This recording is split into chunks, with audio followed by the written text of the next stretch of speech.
यानी चाइना के मोर्चे पर हम लड़ रहे हैं, पाकिस्तान के मोर्चे पर लड़ रहे हैं और कोरोना के मोर्चे पर लड़ रहे हैं। मामले बढ़ रहे हैं, इसके बावजूद जो रियायतें दी गई हैं अनलॉक 1 में, उसको लेकर भी एक पसोपेश है। देखिए ये रिपोर्ट।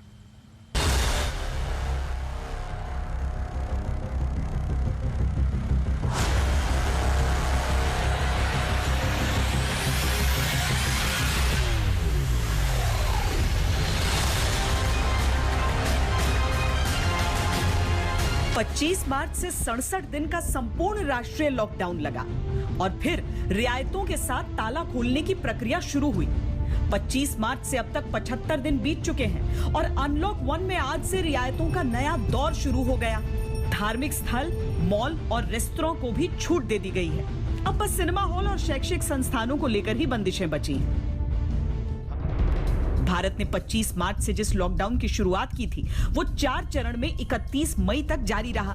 5वां चरण 1 जून से शुरू जरूर हुआ, लेकिन उसका स्वरूप ऐसा है कि उसे लॉकडाउन नहीं, अनलॉक कहा गया।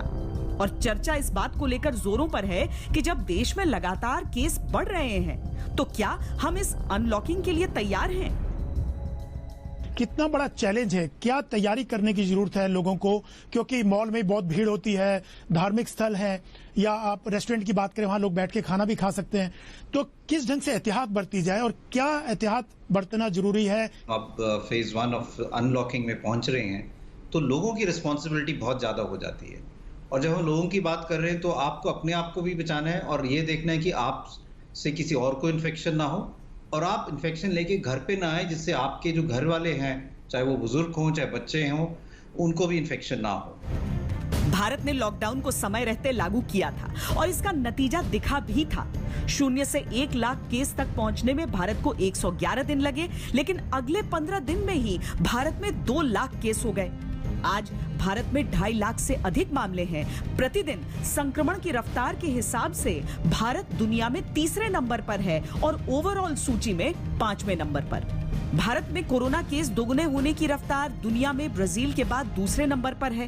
कोई भी देश बहुत लंबे समय तक लॉकडाउन में नहीं रह सकता, ये आधुनिक अर्थव्यवस्थाओं की मजबूरी है। लेकिन भारत जैसी बड़ी आबादी वाले देश में कोरोना संक्रमण के आंकड़े थोड़ा चिंतित करते हैं और फिर मन में ये सवाल आ जाता है कि ऐसे समय में सब कुछ खोल देने में कितना जोखिम है। इस वक्त में क्योंकि हालत बहुत ज्यादा बिगड़ चुकी है, दिल्ली और बॉम्बे के अंदर में बहुत लोगों को बीमारी हो रही है, दोबारा लॉकडाउन पॉसिबल नहीं है। इस वक्त में स्ट्रिक्ट हिदायतें देने की जरूरत है कि किसी को भी खांसी जुकाम है, बुखार है, वेट का इंतजार ना करें, रिपोर्ट का इंतजार ना करें, अपने आप को। नमस्कार, मैं हूं अंजना ओम कश्यप। हमें उम्मीद है ये वीडियो आपको पसंद आया होगा। लेटेस्ट खबरों के लिए यूं ही देखते रहिए आज तक और इस वीडियो के पसंद आने पर लाइक, शेयर एंड सब्सक्राइब करना ना भूलें।